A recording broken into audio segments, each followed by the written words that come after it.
먼저 오늘 본문 말씀부터 소개하겠습니다. 신약 사도행전 제15장, 사도행전 제15장 36절 이하 15장 마지막 절인 41절까지입니다. 신약 성경 214면 사도행전 15장 36절 이하 마지막 41절까지 제가 읽겠습니다. 며칠 후에 바울이 바나바더러 말하되 우리가 주의 말씀을 전한 각 성으로 다시 가서 형제들이 어떠한가 방문하자 하고 바나바는 마가라 하는 요한도 데리고 가자고 하나 바울은 밤빌리아에서 자기들을 떠나 함께 일하러 가지 아니한 자를 데리고 가는 것이 옳지 않다 하여 서로 심히 다투어 피차 갈라서니 바나바는 마가를 데리고 배 타고 구브로로 가고 바울은 실라를 택한 후에 형제들에게 주의 은혜에 부탁함을 받고 떠나 수리아와 길리기아로 다니며 교회들을 견고하게 하니라. 아멘. 오늘이 벌써 10월 마지막 주일입니다. 내일이 10월의 마지막 밤입니다. 세월이 참 빠릅니다. 기온도 하루가 다르게 떨어지고 있는데 다들 독감 백신은 맞으셨는지요? 건강관리 더욱 신경 쓰시기 바랍니다. 제 은퇴식을 겸한 오찬의 일정과 장소가 바뀌었습니다. 교회 카톡에 올린 공지 내용을 잘 확인하셔서 착오 없으시기를 부탁드리면서 이제 오늘 말씀을 잠시 함께 생각해 보도록 하겠습니다. 여러분, 예수를 믿으면 사람의 기질이나 성품이 바뀔까요? 어떻게 생각하십니까? 예를 들어 성질 급한 사람이 느긋해지고 또 뾰족한 성격을 가진 사람이 예수를 믿으면 너그러워지고 관대해질까요? 사도 요한은 하도 버럭 화를 잘 내서 주님이 보아너게라고 하셨죠. 우레의 아들이라는 별명을 붙이셨습니다. 그런데 후에는 어떻게 됐습니까? 하나님은 사랑이시라며 세상에서 가장 관대한 사랑의 사도가 됐습니다. 말년에는 100살 가까이 된 그를 에베소 교회 제자들이 들것으로 모셔다가 강대상 높은 곳에 앉혀놓으면 다 꺼져가는 목소리로 늘 소자들아 서로 사랑하라. 소자들아 서로 사랑하라. 그 말만 했는데도 노 사도의 그 말씀에 교회가 항상 눈물바다가 됐다고 하잖아요. 그런 말씀이 지금도 기록으로 전해지고 있습니다. 누구나 예수를 믿으면 본래 그 사람의 정서나 기질이나 성품이 그렇게 요한처럼 변할까요? 어떻습니까? 여러분들은 변하셨습니까? 내성적이던 분은 외향적으로 바뀌고 소극적이던 분은 보다 적극적으로 변하고 매사에 부정적이고 회의적이던 분은 예수를 믿고부터 모든 일에 긍정적이고 낙관적인 성격으로 바뀌었습니까? 다혈질이던 분은 담즙질로 바뀌었습니까? 사실 우리는 누구나 다 자신의 성격이나 정서 그리고 기질에 대한 불만이 참 많죠. 그래서 예수를 믿으면 자신의 그런 성품이 바뀌고 변화되기를 기대합니다. 그런데 그 바람만큼 잘 안 되죠. 왜 그럴까요? 정말 예수를 믿으면 그 사람의 성품이 바뀔까요? 여러분, 모세는 원래 어떤 사람이었습니까? 민수기 12장 3절을 보면 이렇게 말씀합니다. 이 사람 모세는 온유함이 지면의 모든 사람보다 더하더라. 이 세상에서 모세만큼 온유한 사람은 없었다는 얘기입니다. 마태복음 5장에 나오는 팔복에 이런 말씀이 있습니다. 온유한 자는 복이 있나니 그들이 땅을 기업으로 얻을 것이요. 그렇다면 그토록 온유했다는 모세가 땅을 기업으로 얻었습니까? 가나안에 들어갔습니까? 못 들어갔습니다. 가나안 문턱인 비스가산에서 요단강 건너 멀리 가나안 땅을 바라보며 가장 외롭게 고독하게 죽었습니다. 더 억울한 건 그때 모세의 나이가 120세였지만 아직 눈도 흐리지 않고 기력도 쇠하지 않았다고 했습니다. 그럼 어째서 그가 요단강만 건너면 되는 가나안에 못 들어갔을까요? 분명 온유한 자가 땅을 기업으로 얻는다고 했는데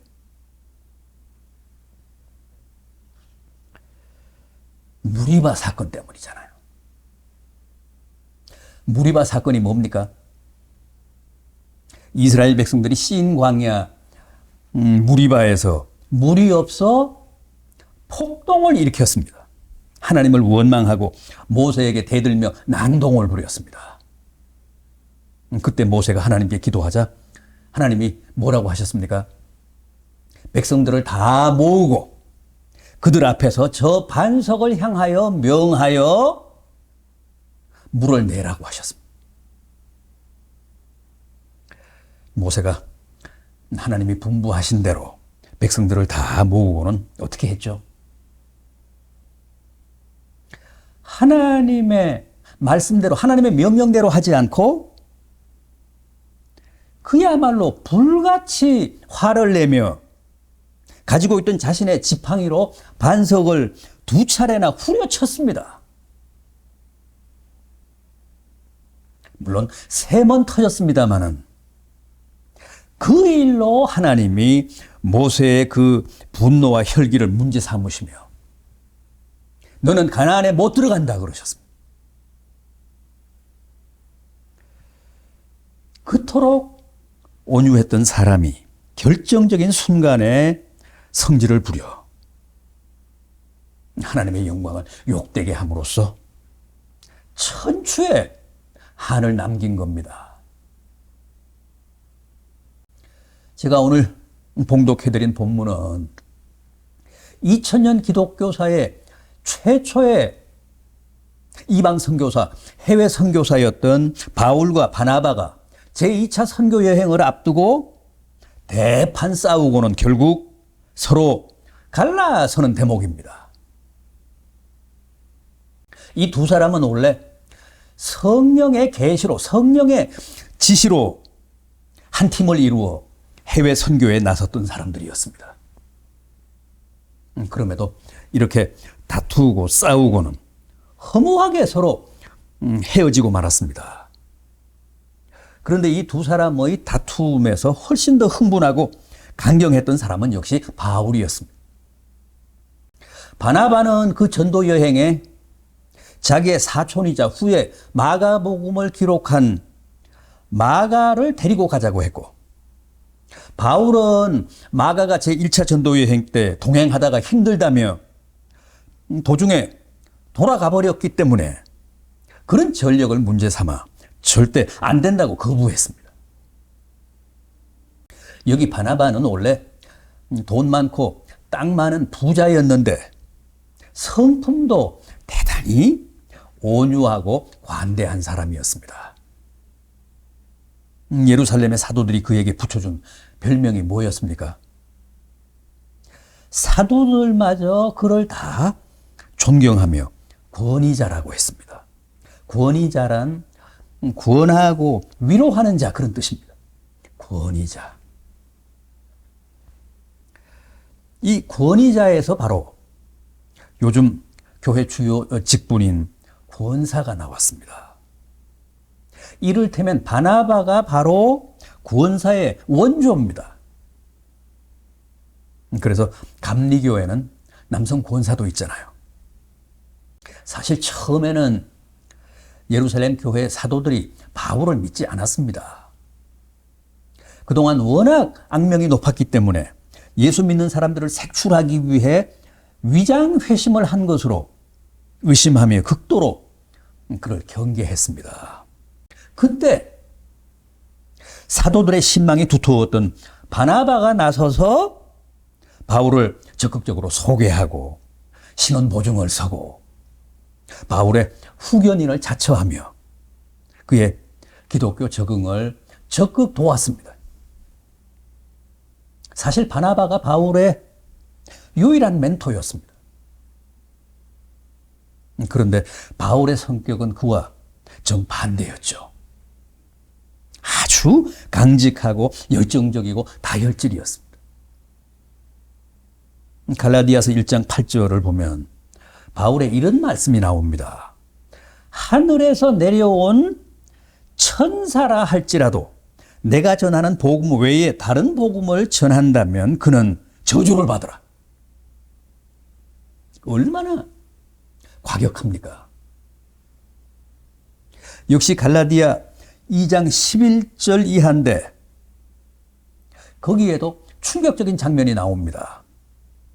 안디옥 교회를 방문한 베드로 사도를 바울이 여러 성도들 앞에서 원색적으로 비난한 겁니다. 나는 그가 복음의 진리를 떠나 바르게 행하지 아니함을 보고 모든 자 앞에서 베드로를 책망하되 네가 유대인으로서 유대인답게 살지도 아니하면서 어찌하여 억지로 이방인을 유대인답게 살게 하려 하느냐 하였노라.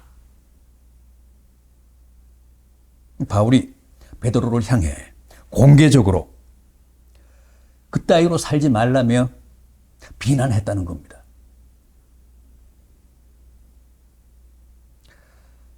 바울은 사실 회심하기 전에도 그랬잖아요. 갈라디아서 1장 13절 이하입니다. 내가 이전에 유대교에 있을 때 행한 일을 너희가 들었거니와 하나님의 교회를 심히 박해하여 멸하고 내가 내 동족 중 여러 동년배보다 유대교를 더욱 지나치게 믿어 내 조상들의 전통에 대하여 열심히 하노라. 실제 그는 스데반을 죽이는 일에도 앞장섰고 그 후에도 믿는 자들을 색출하기 위해 다메섹으로 가다 결국 주님을 만나 극적으로 회심을 했는데 주님을 믿은 후에도 여전히 그런 불같은 성격이나 기질을 남주지 못했습니다. 세상에서 바울처럼 열정적이고 헌신적이고 순교적으로 예수를 믿은 사람은 없습니다. 옛날 유대교를 믿을 때도 자기가 지나칠 정도였다고 했는데 기독교로 개종한 후에도 여전히 그렇게 믿었습니다. 이것은 곧 회심한 후에도 그의 기본적인 성격이나 기질이나 성품이나 정서가 거의 바뀌지 않았다는 뜻입니다. 앞서 말씀드린 대로 많은 사람들이 자기의 성격이나 성품 때문에 고민스러워합니다. 예수를 믿는데도 왜 자신의 성질이 변하지 않느냐며 좌절하는 사람도 있고 아직도 자기가 제대로 거듭나지 못해서 그런 게 아니냐며 비관하고 낙담하는 사람들도 없지 않습니다. 여러분, 예수를 믿는다고 그 사람의 성격이나 기질이 변하는 것은 아닙니다. 예수를 믿어도 그 사람의 고유한 정서는 거의 안 변합니다. 물론 어느 정도 순화는 되겠죠. 그러나 근본적으로는 성질 급한 사람이 느긋해지는 것도 아니고 예민한 사람이 둔감해지는 것도 아닙니다. 그렇다면 뭡니까? 예수를 믿으면 거듭나서 새 사람이 되고 새로운 피조물이 된다고 했는데 그건 무슨 소리입니까? 그것은 예수를 믿으면 성품이 변해서 천사가 된다는 뜻이 아니라 내 소속과 운명이 변하고 신분이 달라진다는 뜻이지 성격이 변하고 기질이나 정서가 완전히 바뀐다는 뜻은 아니라는 겁니다. 다시 말해서 전에는 죄의 종이었는데 이제는 주님의 자녀가 되었다는 것이고, 전에는 사탄의 백성이었는데 이제는 하나님의 백성이 됐다는 것이고, 전에는 마귀가 배후에서 나를 조종했는데 이제는 성령이 나를 인도하시고 강제하시는 사람이 됐다는 뜻입니다. 성격이나 기질이나 정서는 그 사람만의 고유한 색깔이고 개성이고 품성이기 때문에 예수를 믿는다고 그렇게 쉽게 변하는 게 아니라는 겁니다. 다만 예수를 믿으면 그때부터는 그 사람의 품성이 지향하는 방향성이 달라집니다. 실은 이게 가장 중요합니다. 전에는 바울의 그 다혈질이 오직 교회를 핍박하고 교인들을 색출해서 처단하는 쪽으로 사용이 됐는데, 이제는 반대로 그 성격, 그 기질이 교회를 뜨겁게 섬기고 사람들을 열심히 구원하는 쪽으로 발동이 되면서 주님의 뜻을 이루는데 크게 기여하게 됐다는 겁니다. 이처럼 예수를 믿으면 내 성격의 방향이 달라지고 목적이 달라지는 거지, 내 성질 자체, 기질 자체, 품성 자체가 달라지는 것은 아닙니다. 우리의 성격이나 정서는 다 하나님의 고유한 선물입니다. 축복입니다. 나의 개성입니다.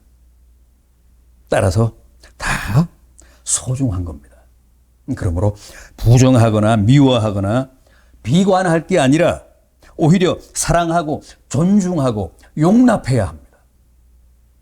다만 이제는 성질을 부리는 방향이 바뀌고 내 성품을 발동하는 목적이 달라져야 한다는 겁니다.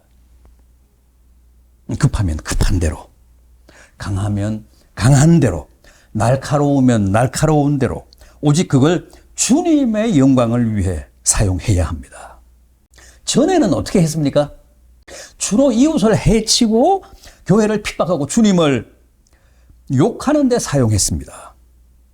그러나 이제는 형제를 위하고 교회에 덕을 세우고 하나님의 뜻을 이루는 데 기여하는 성품으로 방향 전환을 해야 한다는 겁니다. 똑같은 칼이지만 전에는 주로 남을 해치는 흉기로 사용했는데 이제는 골문 부위를 째고 암덩어리를 도려내는 메스로 쓴다는 겁니다. 똑같은 돈인데 전에는 술 마시고 클럽 가서 춤추고 마약하고 도박하고 방탕하며 탕진했는데 이제는 어려운 이웃을 위해 기부하고 주님의 몸된 교회를 섬기는데 혹은 선교하는 데 씁니다. 똑같은 성격이고 똑같은 성질이고 똑같은 정서인데 이제는 그 성품을 발동하는 방향이 많이 달라진 겁니다. 추구하는 목적이 많이 변했습니다. 주님이 우리에게 바라시는 것은 바로 그겁니다. 주님은 결코 우리에게 성질 급한 사람은 느긋해지고 깐깐한 사람은 만고강산이 되고 쫀쫀한 사람은 통 큰 사람이 되라고 하시지 않습니다. 앞에서 말씀드린 모세의 경우도 우리가 그 무리바 사건을 얼핏 보면 마치 모세가 백성들 앞에서 성질을 부려서 하나님이 모세를 가나안 땅에 못 들어가게 하시고 광야에서 죽게 하신 것처럼 보입니다. 그러나 사실 그런 해석은 너무 평면적이고 피상적입니다.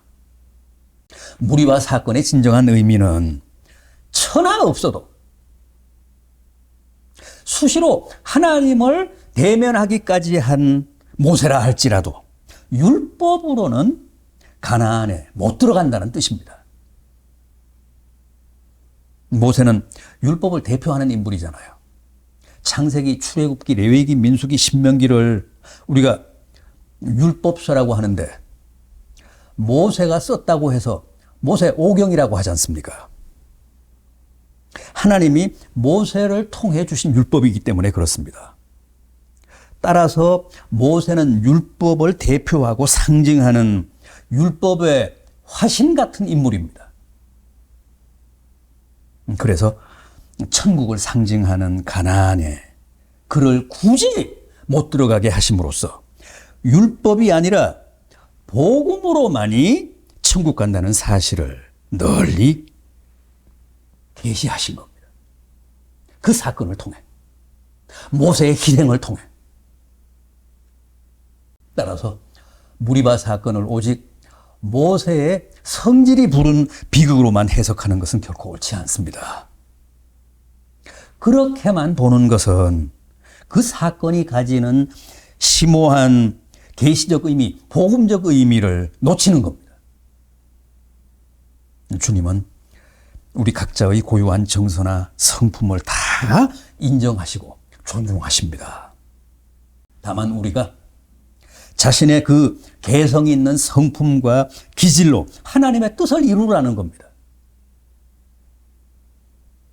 자신의 고유한 정서와 성질로 하나님을 영화롭게 하라는 겁니다. 급하면 급한 대로, 소심하면 소심한 대로, 과격하면 과격한 대로, 깐깐하면 깐깐한 대로 그 성질, 그 성품으로 이 땅에 하나님의 나라를 건설하는 일에 기여하라는 겁니다. 성도들 간에도 그렇습니다. 남이 나와 다르다고, 나와 취향이 다르고 정서가 다르고 기호가 다르다고 틀렸다고 하면 안 된다는 거예요. 우리는 하다못해 찬송을 부를 때도 다 서로 다릅니다. 어떤 분은 꼿꼿이 앉아서 입도 크게 안 벌리고 부르지만 또 어떤 분은 크게 부르고 박수까지 칩니다. 기도도 어떤 분은 속으로 하지만 또 어떤 분은 큰 소리로 합니다. 다 다릅니다. 그럼에도 각자의 그 개성과 기질과 정서를 서로 존중하고 타협하며 함께 가라는 겁니다. 내 정서에 안 맞는다고 함부로 배제하고 적대하고 결별하면 그건 결코 신앙적이지 않다는 거예요. 바울도 보십시오. 처음에는 그렇게도 불같이 화를 내며 마가를 반대하고 자기의 은인이다시피 한 바나바와 싸우고 갈라서기까지 했는데 말년에는 어떻게 했습니까? 디모데 후서 4장 11절을 보면 디모데에게 이렇게 부탁합니다. 내가 내게 올 때 꼭 마가를 데려오라. 그가 내게 유익한 사람이라. 펄펄 뛰며 반대할 때는 언제고 다시 그가 내게 유익하다며 데리고 오라고 하는 것은 또 뭡니까? 펄펄 뛸 때는 예수를 처음 믿을 때고 이제는 바울도 그만큼 성화가 됐다는 뜻입니다. 비록 나와 다르지만 이제는 얼마든지 그를 용납하고 함께 가고 그를 포용할 수 있게 됐다는 거예요. 여러분, 우리 모두 자신의 성격이나 정서 같은 성품에 대해 좀 더 확신을 가집시다. 주님은 내 성품이 바뀌기를 바라시는 게 아니고 내가 나의 고유한 성질로 하나님을 더욱 기쁘시게 하기를 원하신다는 사실을 깨달읍시다. 그리고 나와 다른 남의 성품에 대해서도 좀 더 관대합시다. 그게 그 사람의 개성이고 하나님이 그 사람에게 주신 고유한 선물, 은사라는 사실을 인정하며 존중하고 타협합시다. 그게 바로 서로 성품이 다 다른 우리 모두에 대한 주님의 바람이시고 또 성령의 기대라는 사실을 깨닫고 모두가 내게 주신 나만의 고유한 성품으로 하나님을 더욱 영화롭게 하시는 성도들 되시기를 진심으로 기원합니다. 기도하시겠습니다. 주님, 저희에게 각기 다른 성격과 기질과 정서를 주신 것 감사합니다. 저희 각자의 성품이 그대로 다 주님의 은혜요 축복임을 깨닫습니다. 부디 저희로 하여금 자신의 성격을 좀 더 사랑하게 하시고 나와는 다른 남의 성품도 서로 존중하고 포용하고 타협할 줄 아는 관대함을 허락해 주시옵소서.